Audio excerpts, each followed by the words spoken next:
Assalamualaikum warahmatullahi wabarakatuh. Kembali lagi di channel Lipan Abdi. Pada kesempatan kali ini saya dapat sebuah servisan PlayStation 2 atau PS2 yang tidak bisa hidup ya teman-teman. Baiklah, langsung saja kita menganalisa atau mengukur tegangan inputnya ya. Mulai dari tegangan input listrik yang AC ya teman-teman ya, tegangan AC. Dari skala voltmeter saya bikin di skala 1000 saja ya, volt AC nya. Oke, seandainya tegangannya tidak masuk ya atau tidak hadir di modul rangkaian power supply nya ini, kemungkinan besar tuh kerusakan tuh di kabel colokannya atau di saklarnya teman-teman ya. Nah, saklarnya ini ya, coba saya nyalain dulu ya. Nah, tegangan listriknya ada teman-teman ya, masuk 220 volt AC itu terukur ya. Oke, berarti modul rangkaian power supply nya sudah menerima tegangan listrik 220 volt AC ya. Selanjutnya kita mengukur tegangan DC nya ya teman-teman ya, di bagian primer dari trafo switching dari power supply ini ya. Itu ada di kaki Helco yang 400 volt DC ya.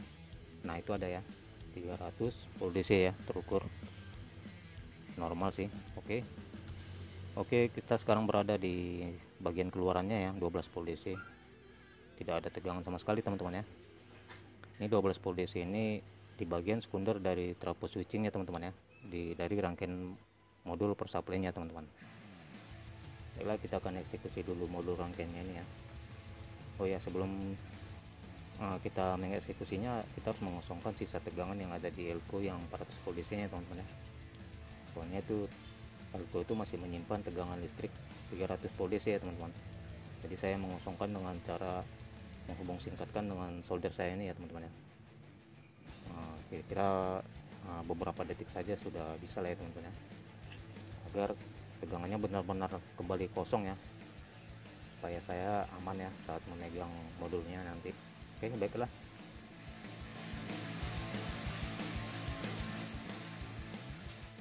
Ya, ini modul power supply nya teman-teman ya. Nah, yang tegangan 300 volt DC tadi ada di sini teman-teman ya, di elko yang ini. Lalu ini soket 12 volt DC nya teman-teman. Kita akan periksa dulu ya di 12 volt DC nya kenapa tidak keluar ya teman-teman ya. Coba saya cek dulu di bagian tegangan keluaran 12 volt DC nya teman-teman ya. Saya bikin di skala ohmmeter ya, dari sebuah ohmmeter ini, untuk mengetahui, untuk mengukur dioda atau apa ya, dioda atau jalurnya yang ada yang putus atau gimana ya teman-teman. Nah, ini sepertinya short ya teman-teman ya. Coba saya balik lagi. Nah, ini short teman-teman ya, sepertinya short ini teman-teman. Itu saya urai jalurnya tuh buah dioda ya teman-teman ya, ada 3 kakinya. Seperti diodanya ini seperti transistor bentuknya teman-teman ya, ada 3 kakinya. Karena itu langsung terhubung ke dioda tadi teman-teman ya, jalurnya. Nah, ini benar-benar short ya teman-teman ya. Coba saya eksekusi dulu diodanya ya teman-teman ya.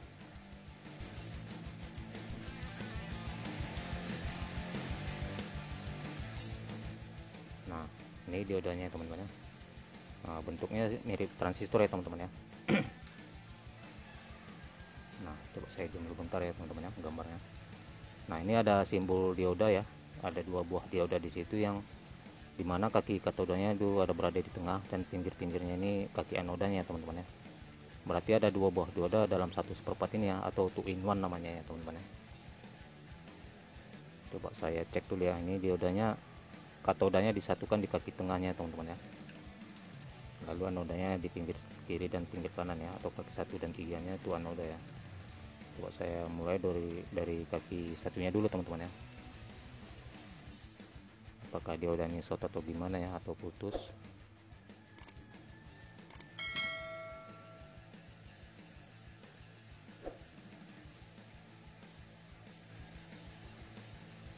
Coba balik lagi ya.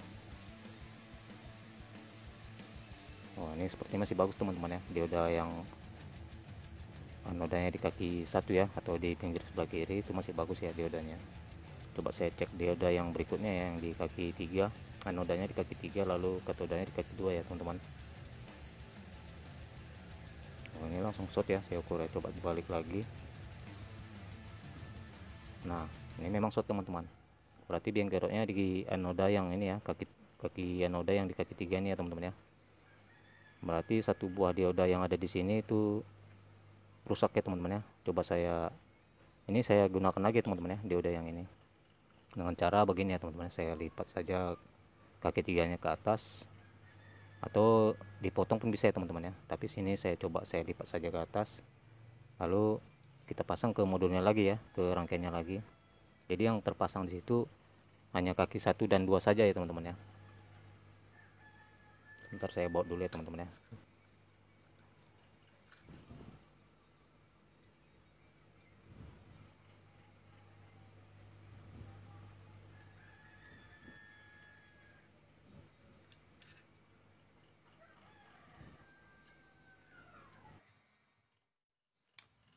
Nah setelah saya baut kira-kira seperti ini ya teman-teman ya. Nah itu kaki 3-nya tidak saya pasang atau tidak saya hubungkan ke jalur rangkaian ini ya teman-teman ya, hanya kaki 1 dan 2 saja yang saya pakai sini. Nah di sini saya menggunakan sebuah dioda 2 ampere ya, dioda biasa ya yang 2 ampere. Kaki katodanya itu yang ada garis putihnya teman-teman ya. Nah saya hubungkan ke kaki tengah atau kaki nomor 2 tadi ya teman-teman ya, kaki dioda yang 3 kaki tadi. Nah jangan terbalik ya teman-teman pemasangannya. Katoda nodanya itu, katodanya yang ada garis putihnya teman-teman, ada gelang putihnya gitu ya kalau dari dioda biasa. Nah kira-kira seperti ini saya bikin posisinya ya teman-teman ya. Nah kaki nomor 1 dan 3 itu sebetulnya jalurnya satu ya teman-teman ya, berarti ada 2 buah dioda yang diparalelkan gitu teman-teman, hubungannya paralel gitu ya. Jadi seandainya satu buah dioda saja sebetulnya 12 volt DC sudah bisa keluar ya teman-teman. Cuma ketika dia nanti diberi beban, otomatis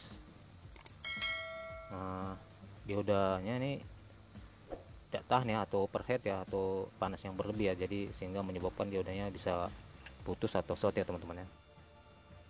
Jadi saya paralelkan saja dengan dioda biasa yang 2 ampere ya teman-teman ya. Coba saya cek lagi ya teman-teman ya, apakah masih short atau gimana ya. Memang kalau tanpa beban sih aman-aman aja, nanti dia ketika diberi beban nanti ke modul apanya ya, ke modul PlayStation-nya nanti dia bisa overheat ya, atau panas yang berlebih ya teman-teman ya. Makanya tuh diodanya pakai heatsink ya, atau pendingin. Coba saya cek dulu ya, kita pasang langsung.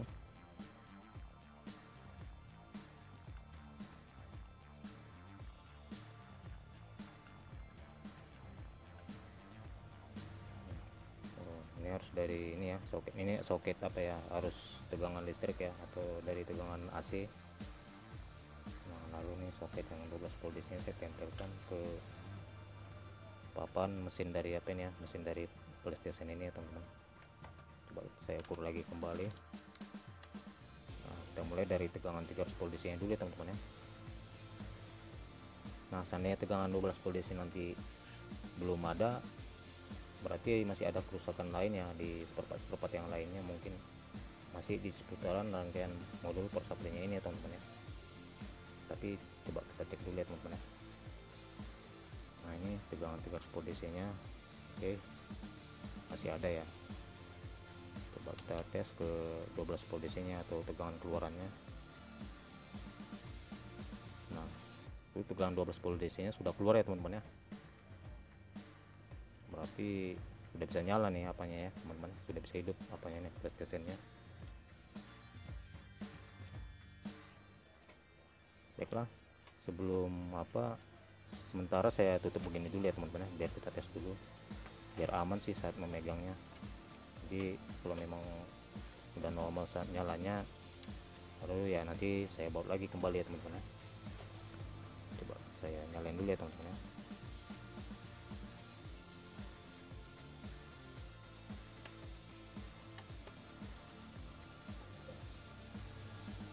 Nah itu lampu merah sudah hidup ya teman-teman ya, coba saya hidupin lagi. Nah kalau udah lampu hijau dia sudah memulai start ya. Nah lampu biru sudah nyala, berarti dia sudah memulai start, softwarenya sudah bekerja ya teman-teman ya. Baiklah, semoga bermanfaat buat teman-teman semua. Salam sukses juga buat teman-teman semua. Saya sudahi. Assalamualaikum warahmatullahi wabarakatuh.